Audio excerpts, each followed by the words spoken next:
Eu estou contando para vocês que a caminhada cristã não é fácil para ninguém. Sabe? Tem hora que você está como Elias no Monte Carmelo, mandando do fogo descer. Mas há momentos que dá vontade de correr para dentro da caverna e não sair de lá. Não tem homem de ferro, é só num ficção. Não tem super-homem, é só em Hollywood. Somos homens. Aonde que eu quero chegar com isso, pastor? Onde você quer chegar? Eu quero dizer para você, seja humilde diante do Senhor. Seja humilde. Você não está se sentindo bem? Chore aos pés dele. Clame por ele. Peça socorro a ele. Grite. Grite nos ouvidos dele. E ele vai te atender. Eu cumprimento a todos com a paz do Senhor Jesus. Amém? Graças a Deus. Maravilha. Meus amados irmãos, é momento de nós meditarmos na palavra do Senhor. Tenho certeza que Deus vai falar conosco. Amém? Fiquei um pouco assustado ontem, porque a mesma palavra que Deus deu à evangelista Flávia foi a minha, né? Os mesmos versículos, né? Tremendo. Quem esteve aqui ontem, as mulheres foram abençoadas, amém? Eu falei, não vou fugir desse tema não, vamos, né, Flávia? Vamos lá. Eu quero começar pelo livro de Oséias, capítulo 13. Oséias, capítulo 13.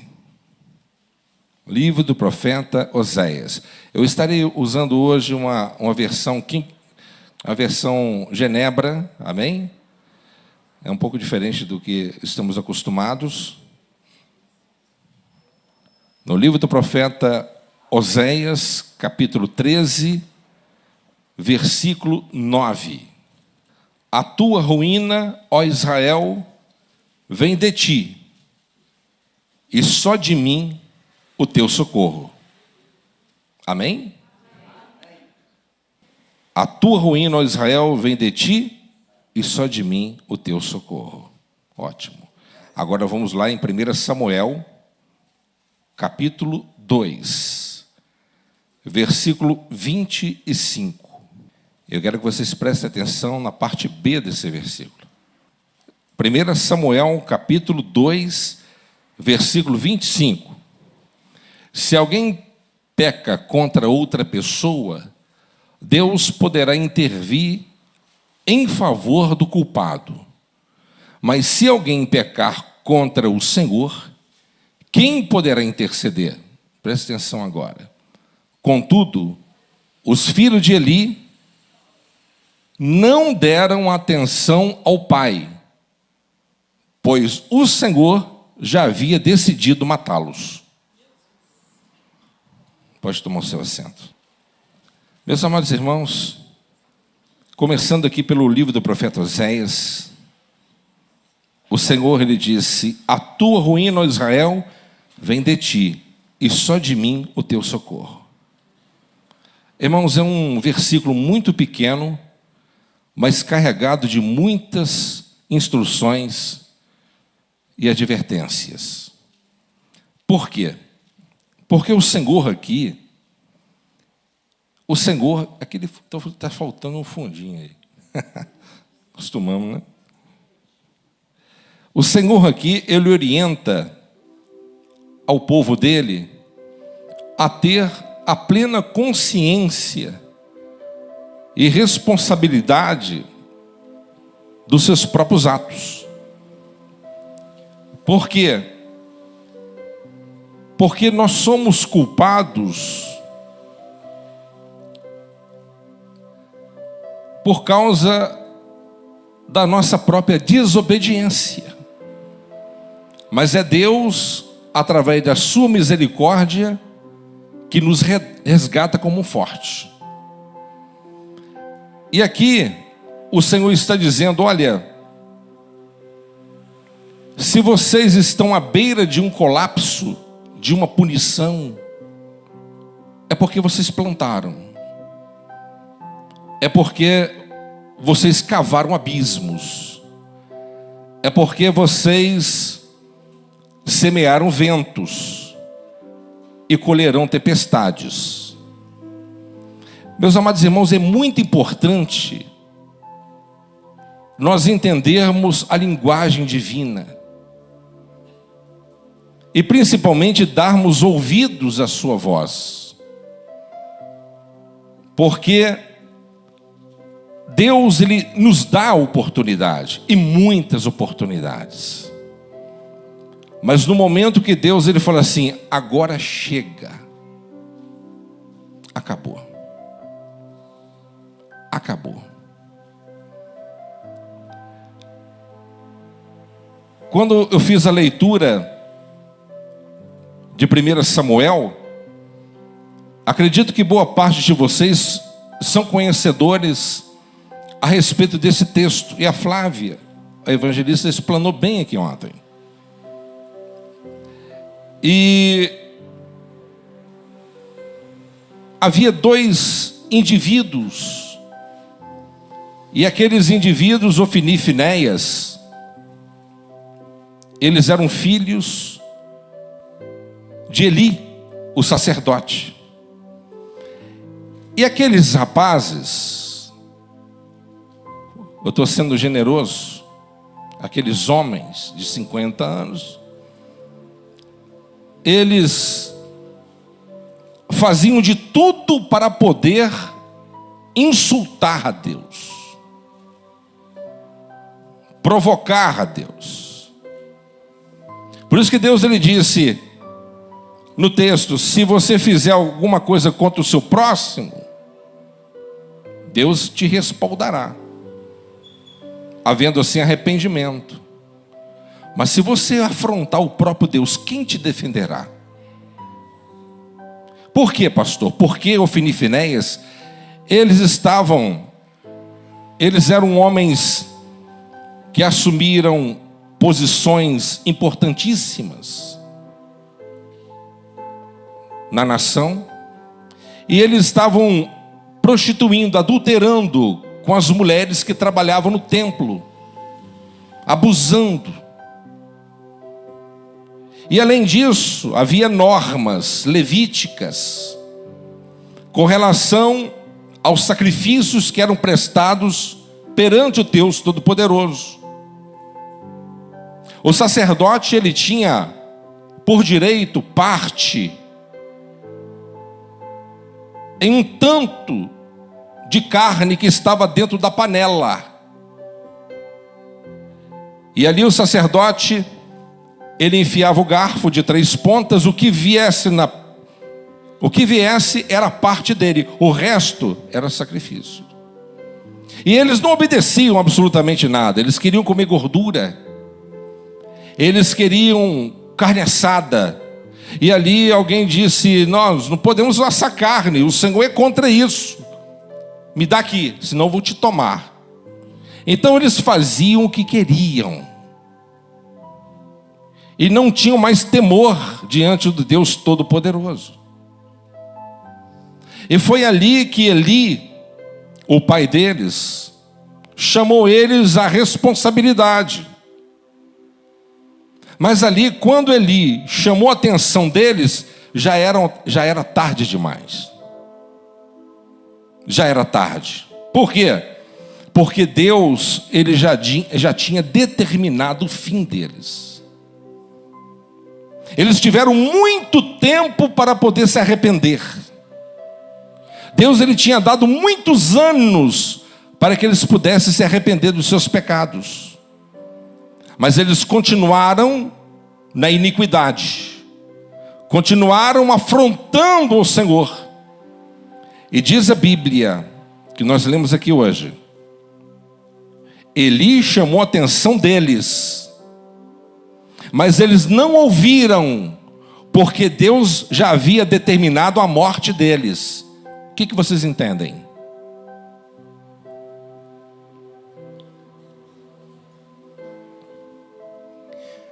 O que nós podemos entender? Que é Deus que abre o coração do homem para que ele possa aceitar a Deus. Quando Deus não quer salvar uma pessoa, ele endurece o coração dele.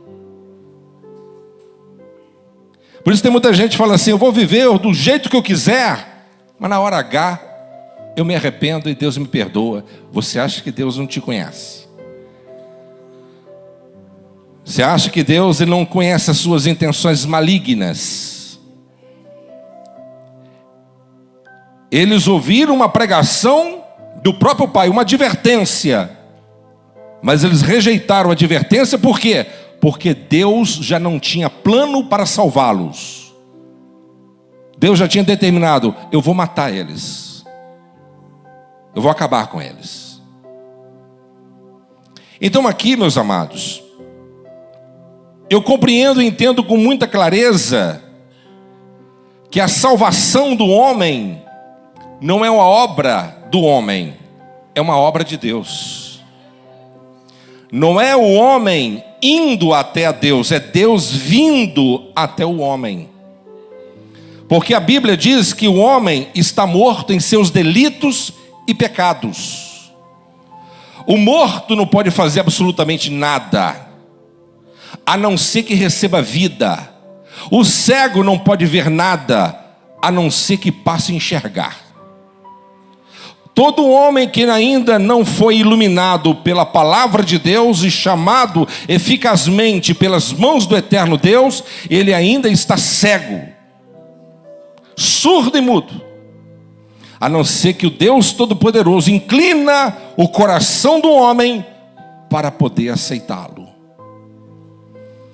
O nosso Deus, o Deus Todo-Poderoso, a Bíblia diz que é Ele que endurecia e amolecia o coração de Faraó.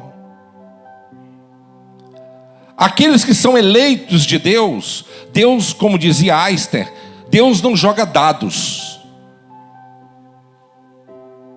A Bíblia diz no livro de Salmos que a nossa vida já está escrita desde o dia que nós nascemos até o dia que nós vamos morrer.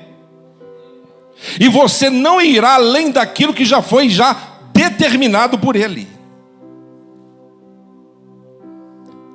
O dia do seu nascimento foi escrito e o dia da tua morte já está escrito, antes dos tempos eternos. A Bíblia diz que Deus, Ele falou com Jeremias, capítulo 1, versículo 5: antes que te formasse no ventre, eu já te conhecia, e as nações eu te dei por profeta. Mas ao mesmo tempo nós encontramos em Efésios Paulo dizendo no capítulo 1 que Deus nos escolheu nele antes da fundação do mundo. Quem foi chamado para a salvação, esses se achegarão a Deus. Como que eu sei que eu sou chamado de Deus, pastor? É quando você passa a ouvir a palavra dele. Jesus disse no capítulo 10 de João: as minhas ovelhas, quando ouvem a minha voz, elas me reconhecem e me seguem. Porque foi o Pai que me deu, e ninguém pode arrebatá-las das minhas mãos. Quem que deu os filhos de Deus estão aqui nessa noite?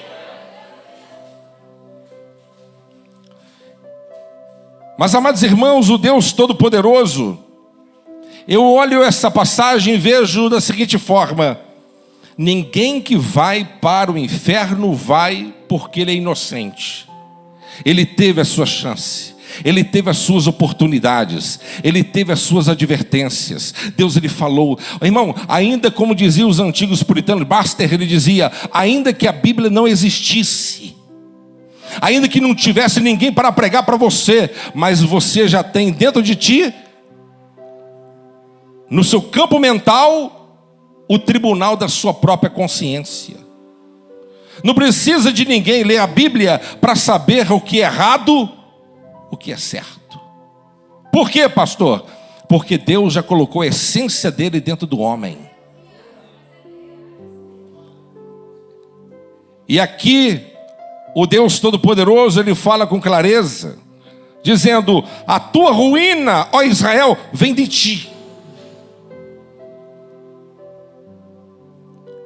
É muito importante você entender isso, porque a obediência leva você ao sucesso.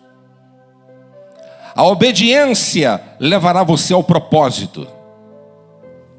Os antigos escribas e fariseus, você pode ver quando Jesus lidava com pecadores, era uma coisa tremenda.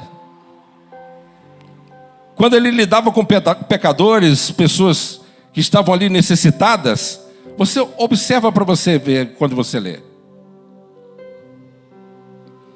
Vou dar um exemplo. Maria Madalena. Vou dar outro exemplo. A Maria que ia ser apedrejada. Olha o carinho que Jesus falou com ela, chamando de filha. Olha o carinho que Jesus tratou com Zaqueu.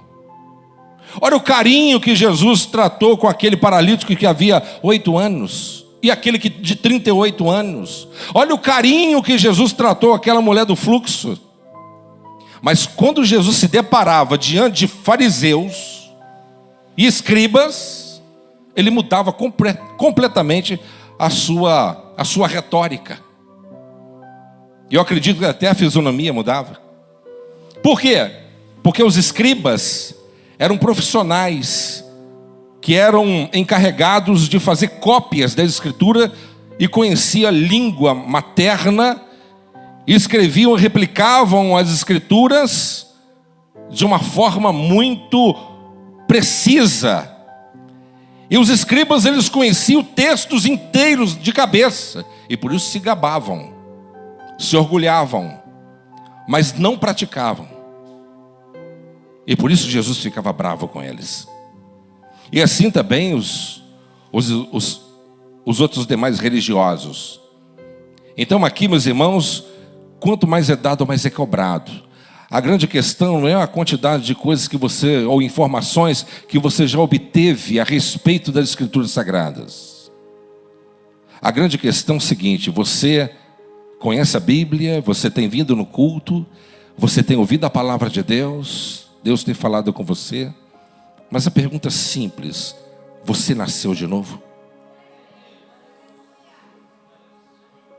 Não me importa quanto tempo de igreja você tem, quantas vezes você leu a Bíblia e quantos cursos teológicos você já fez. Nicodemos era um homem dessa amplitude. Ele era professor da lei. Nicodemos, ninguém conhecia mais de Bíblia do que ele. Nicodemos, ele era príncipe em Israel. Eu fico imaginando Nicodemos com a sua barba branca, andando pelas ruas de Jerusalém. E ali, de repente, passando ali, certo judeu com seus filhos, olhando Nicodemos passar. E ali o pai falando para o filho: filho, é Nicodemos, filho, quando tu crescer, seja como ele. Ele é o nosso exemplo de espiritualidade, de hombridade, de homem de Deus. Nicodemos, ele era um homem que ele tinha padrões, ele era pontual com as coisas que ele fazia de acordo com a religião. Ele era um homem que orava no mínimo 2 horas por dia, jejuava 2 vezes por semana. Era um homem que palestrava semanalmente no templo, nas sinagogas. Era um homem respeitado e renomado, mas quando ele foi procurar Jesus à noite, talvez para evitar publicidade ou para poder ter um pouco mais de privacidade, ele disse: ó bom mestre, bem eu sei, para realizar as obras que tu realiza, o Senhor vem de Deus. Jesus olha para ele e diz: não te admires o que eu vou dizer para você, Nicodemos. É necessário você nascer de novo, porque aquele que não nascer da água e do Espírito não pode ver o reino de Deus. Nicodemos, ele olha e fala: mas mestre, como que eu posso nascer de novo? Eu tenho que entrar dentro novamente do ventre da minha mãe e voltar à vida? Nicodemos, você é um homem espiritual, mas não compreende bem essas coisas espirituais. E eu quero dizer para os irmãos que nós precisamos de nascer de Deus, ser gerados de Deus, porque aqueles que são obedientes à palavra de Deus são os verdadeiros iluminados, que alcançarão o céu de glória. Amém? O nosso Deus é um Deus paciente, mas nós temos que tomar cuidado com o basta de Deus. O momento que Deus ele fala, chega. Eu fico pensando, quando Deus falou com Samuel assim, eu não tenho mais nada com ele. Com Saul. Samuel chorou porque ele gostava de Saul. Ele teve pena da alma de Saul. Mas Senhor, não tenho nada com ele, não precisa nem orar por ele.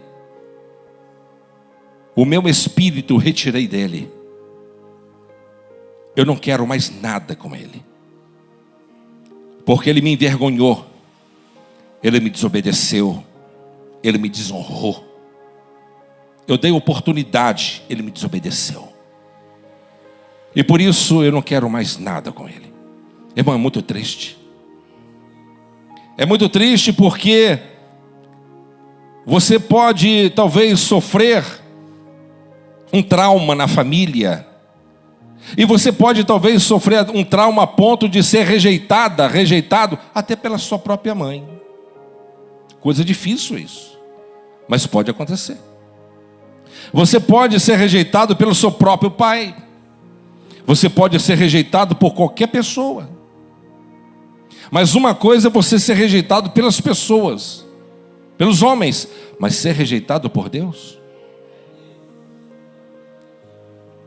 Porque ali não há mais esperança. O mundo pode tratar você com total hostilidade. E há pessoas que estão caminhando conosco há muito tempo. E há pessoas que estão no segmento cristão há muitos anos. No entanto, ouve sempre a palavra de Deus, mas não coloca em prática. Não coloca em prática. Não exercem a sua fé. Não coloca em prática. Então eu digo para você uma coisa. Não adianta simplesmente irmos ao templo. Precisamos de permitir que o Deus do templo more e faça morada dentro de nós. Porque nós somos o templo do Espírito Santo. E o Espírito Santo habita dentro de nós.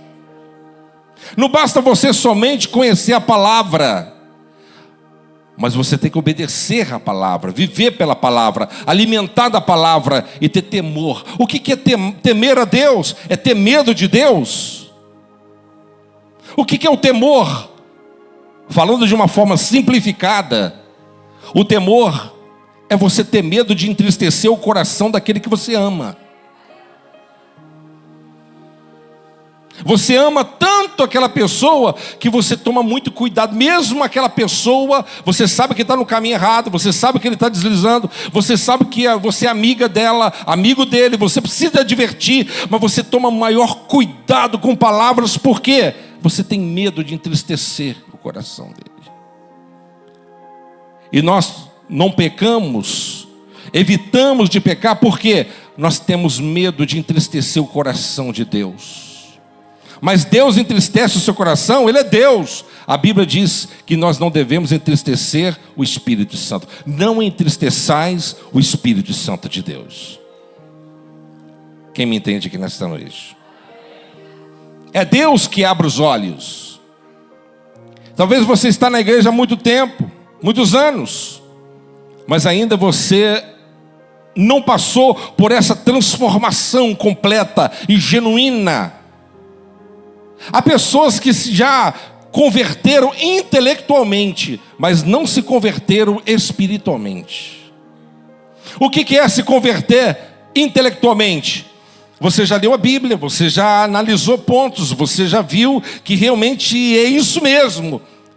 Você sabe, a sua razão diz que a Bíblia é um livro verdadeiro, que é o único Deus. Mas espiritualmente a tua alma ainda não teve uma transformação. Não teve um encontro verdadeiro com Ele. Segunda Reis, capítulo 6. Eu quero dar um exemplo de abrir os olhos. Deus, ele abre os olhos daquele que não enxerga. Segunda Reis, capítulo 6. No versículo 12. Vamos pegar aqui o versículo 17. O versículo 17. Orou Eliseu e disse: Senhor, peço-te que lhe abras os olhos para que veja. Amém? Por quê? Porque Eliseu já enxergava o que estava acontecendo no mundo espiritual. Amém? Vocês acham que os soldados, os inimigos, viram aquilo tudo acontecer? Eles viram a destruição vindo sobre eles, mas não acredito que eles viram fisicamente. Assim como um anjo matou 185 mil, não acredito nem que deu tempo dos inimigos ver o que estava acontecendo. Mas o temor, o medo, a incerteza, a falta de encorajamento do coração do servo de Eliseu era tão grande, a cegueira era tão grande, que Eliseu falou assim: Deus, abra os olhos dele. E ele pegou e abriu os olhos espirituais. Ele começou a ver carros de fogo, homens de fogo, aquele exército poderoso. Meus amados irmãos, quando Deus ele abre os seus olhos, você passa a enxergar o sobrenatural. Amém? Você passa a enxergar o sobrenatural. Por isso que é muito importante você seguir a orientação bíblica. O apóstolo Paulo, ele era um homem letrado, um homem aculturado, como já falamos aqui. Mas era um homem da letra, era um homem da doutrina, mas ao mesmo tempo era um homem que também tinha espiritualidade e conhecia os mistérios do poder. Por isso que ele disse: crescei na graça e no conhecimento. O apóstolo, ele era um homem catedrático. Ele foi o teólogo dos teólogos. Foi ele que escreveu a espinha dorsal do Novo Testamento. Mas era um homem que cria que pegando um lenço, orando, pudesse entregar na mão de uma pessoa confiável, e indo para Filipos, que quem tocasse no lenço era curado. Se você for para o campo da lógica, isso é loucura. Se você perguntar a muitos teólogos hoje, vão falar que isso é fanatismo, é loucura, isso é misticismo. O que podemos dizer a respeito do próprio Senhor Jesus, que cuspiu no chão e fez um lodo e passou nos olhos do cego e falou assim: vai até o tanque de Siloé. A palavra Siloé significa o enviado. Jesus estava indiretamente falando assim: eu sou enviado do Pai para poder curar você.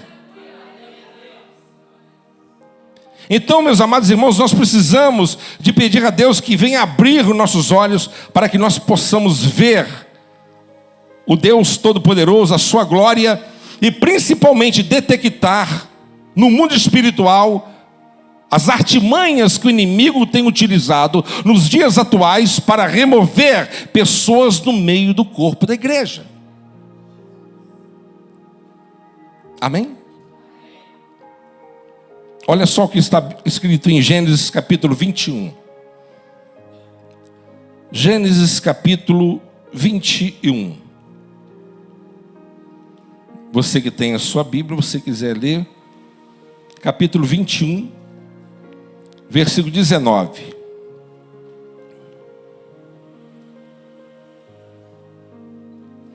Diz assim: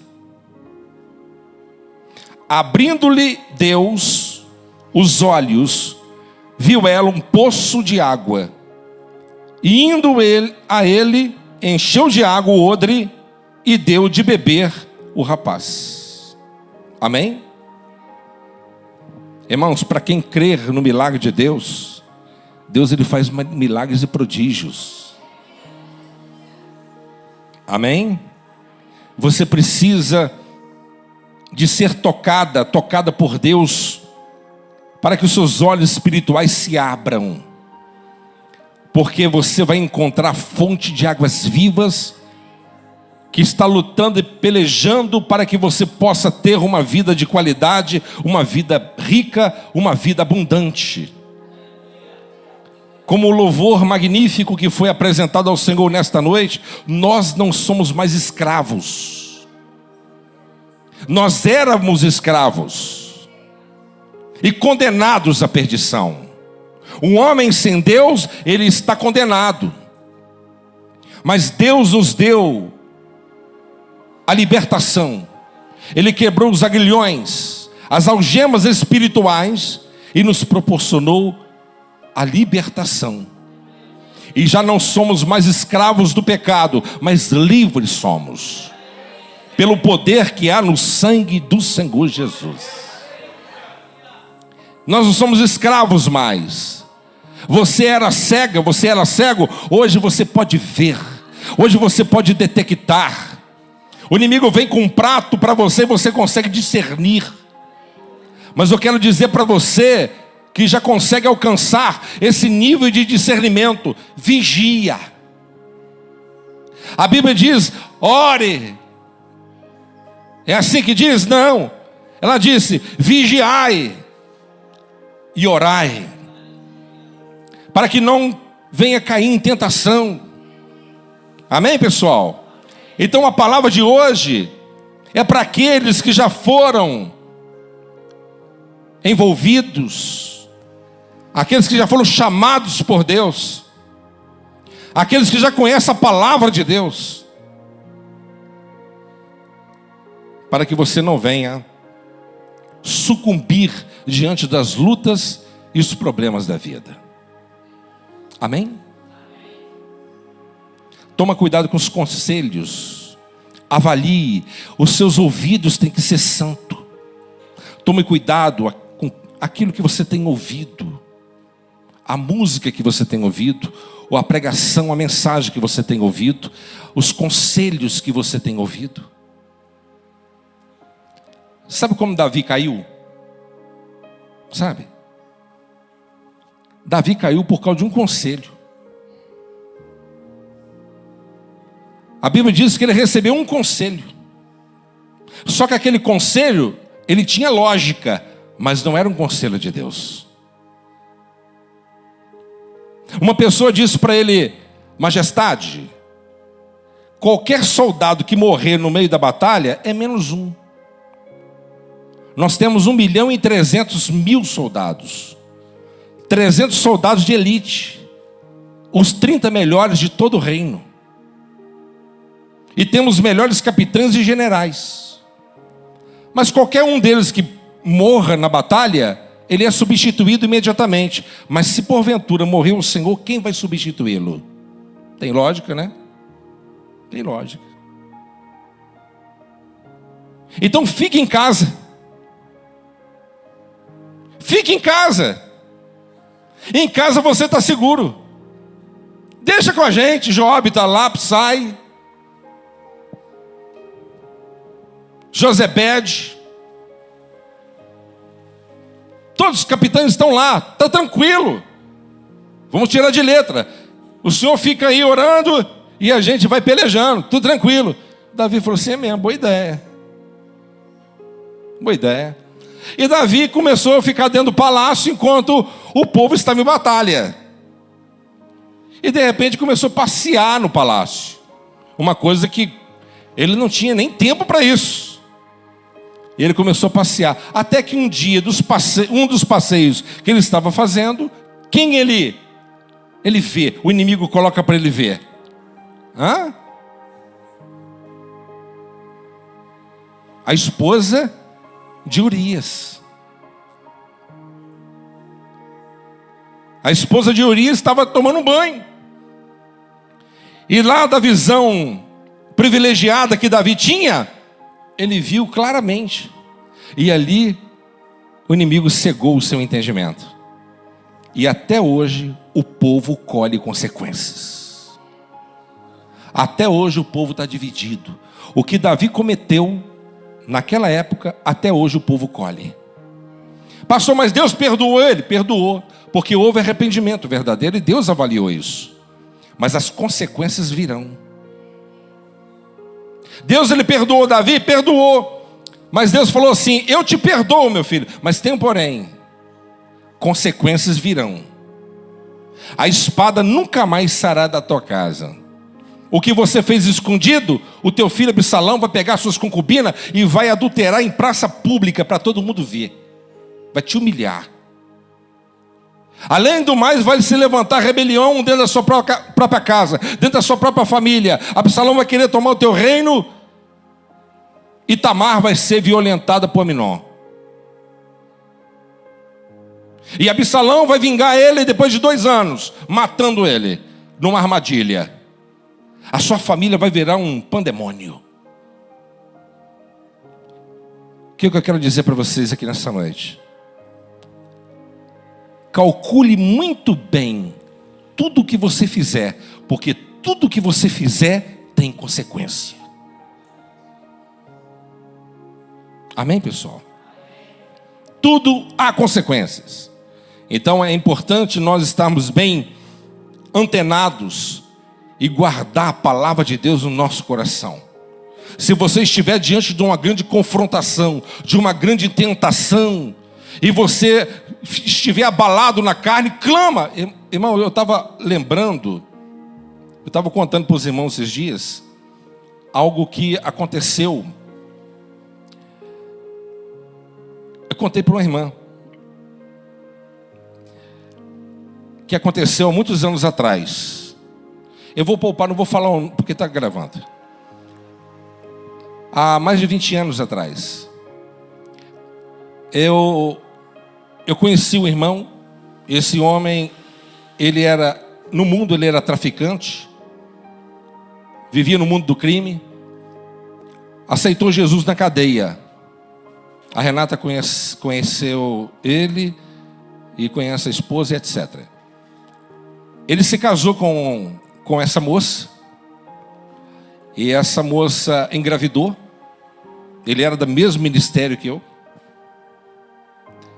Alguns 2 anos depois, começou a aparecer umas manchas no corpo dele. Ele foi ao médico, e ali o médico falou assim: você está com HIV. E ele já era evangelista, dirigente de congregação, e Deus usava ele de uma forma tremenda. Era um dos maiores pregadores do ministério, cabeça de Bíblia ele. E nós andávamos muito juntos. E ali começou a labuta, a grande batalha. A esposa ficou preocupada, fez o exame, negativo. O filho Samuel também, negativo. Nenhum dos dois pegaram a doença. Mas ali o irmão começou a enfrentar aquela guerra, aquela batalha, lutando contra aquela enfermidade. Irmãos, eu era dirigente, eu era professor de aula dominical no bairro Santa Rita, e ele era o dirigente da congregação. Deve ter uns 23 anos isso. Quantas vezes eu pegava ele de carro, que ele era um homem alto, mas ele pesava quase 50 quilos, osso puro. Chegava na congregação, ia para o banheiro vomitar sangue. Eu falei assim: evangelista, vai para casa, evangelista. Ele falou assim: eu prefiro morrer no campo de batalha, mas eu não vou. Eu quero fazer a obra. O pastor chamou ele e falou assim: meu filho, você não pode continuar assim.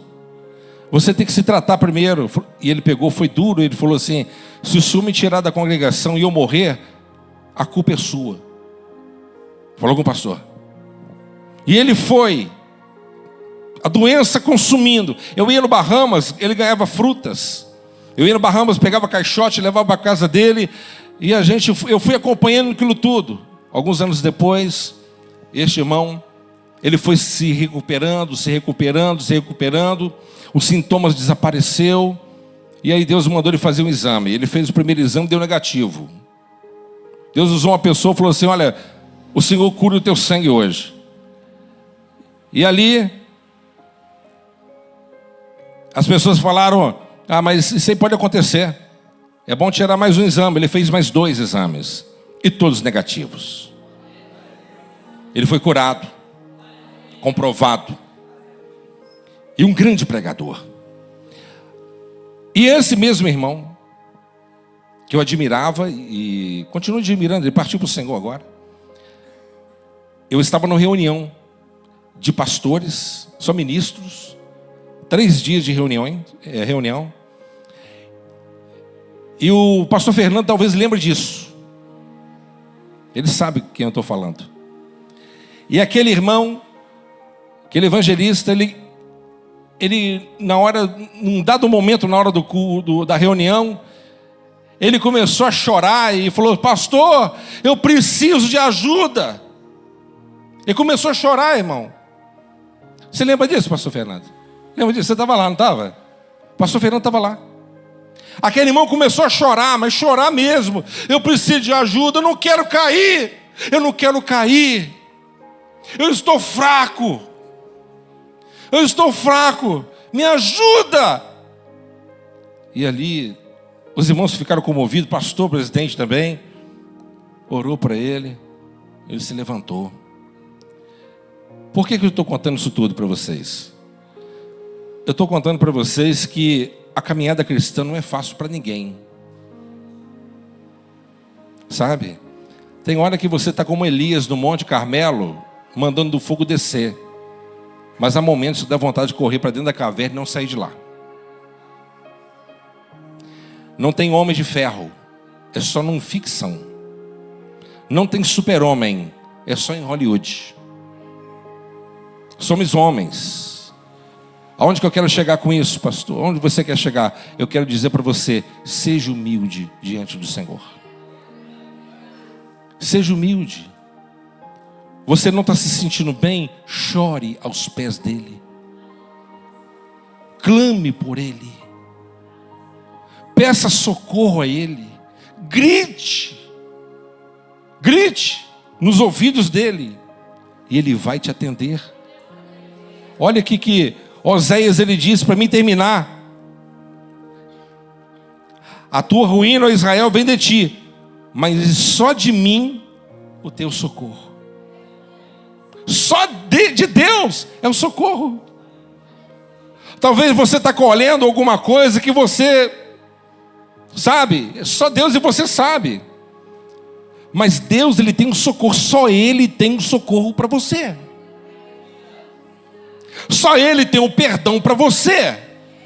O que Ele quer, pastor? Ele quer que você abra o coração. Ele quer que você confesse. Ele quer que você seja sincera com Ele. Ele quer que você seja sincero. Fale com Ele. Amém? Não relute, mas se humilhe. Porque a Bíblia diz que aqueles que são exaltados serão humilhados, mas os humilhados serão exaltados. Se tem alguma coisa que o diabo está te atraindo de alguma forma, está enamorando com você de alguma forma, e você tem cedido, sabe, a sua atenção a certas coisas que ele tem colocado diante dos seus olhos, fale com Deus: Senhor, socorro, eu estou correndo em perigo, meu Pai. Eu já estou colocando os olhos nisso, e se eu continuar, a Bíblia diz que um degrau, ele puxa outro abismo. Um abismo chama outro abismo. Então, antes que você caia, se humilhe, rende diante do Deus Todo-Poderoso. Porque nenhum de nós aqui somos super-homens. Ninguém aqui é invencível, é imbatível. Qual é o segredo, pastor, de estar permanecendo tantos anos firme diante do Deus Todo-Poderoso? É chorando, é se humilhando, é se rendendo. Eu disse aqui alguns dias atrás, a respeito, eu acho que foi domingo passado, eu vi um pastor falando de um outro líder. Eu falei aqui domingo passado. Ele se espelhava nesse pastor que era um ícone aqui no Brasil. E quando ele ficou sabendo que aquele pastor caiu, ele não acreditou. E ele disse: a primeira coisa que eu fiz, eu coloquei a cara no chão e falei: meu Deus, tem misericórdia da minha vida. Porque aquele homem para mim é um gigante da fé. Eu não chego nem no dedinho mindinho dele. E se esse homem tombou, quem sou eu, meu Pai? Tem misericórdia de mim. Então, meus amados irmãos, eu quero dizer que o seu socorro, ele vem do Senhor. Amém? Talvez você está colhendo alguma tempestade na sua vida, é pelas burradas que você já fez. É pelas bobagens que você já cometeu. É pelas más decisões que você tomou. Mas não é o fim. Quem nunca errou? Quem nunca pecou? Quem nunca fez bobagem? O próprio Abraão fez bobagem. Deus falou para ele seguir um caminho e seguir outro. Mas ele voltou para o caminho. Isaac voltou para o caminho. Então nós precisamos de voltar para o caminho. E guardar no nosso coração a palavra de Deus. Amém? Porque Deus, ele é Deus dos fracos também. Amém? Deus, ele conta com aquele exército de homens e mulheres que se entregam realmente em sua presença. Para Deus levantar os melhores soldados de uma nação, ele não foi numa escola de gladiadores em Roma. Ele não foi na tropa de Esparta, lá na Grécia. E nem procurar os melhores soldados de Atenas. Ele foi procurar na caverna de Adulão. E lá tinha uns caras lá mal encarados. Processado pela justiça, endividado, desesperançado, com a vida toda embananada. Mas entrou quem lá? Davi representa Cristo, tá? Talvez você está na caverna hoje, Cristo está entrando dentro dessa caverna que é o teu coração. Deus está entrando nessa antessala que você tem mantido a chave fechada, né? Esse porão escuro, mas Ele quer entrar aí dentro dessa caverna escura e falar assim: meu filho, você é o meu soldado. É só me servir que eu serei rei um dia e os seus pecados serão perdoados. Não pagará nem imposto. É só lutar pelo país. Então lute pela pátria. Lute pelo reino, porque Cristo está aqui nessa noite para te escolher e fazer de você um soldado do exército dele. Quem crê nisso, diga glória a Deus. Vamos colocar de pé em nome de Jesus. Não poderia ter pregado tanto tempo hoje. Obrigado. Hoje é dia especial. É um dia especial.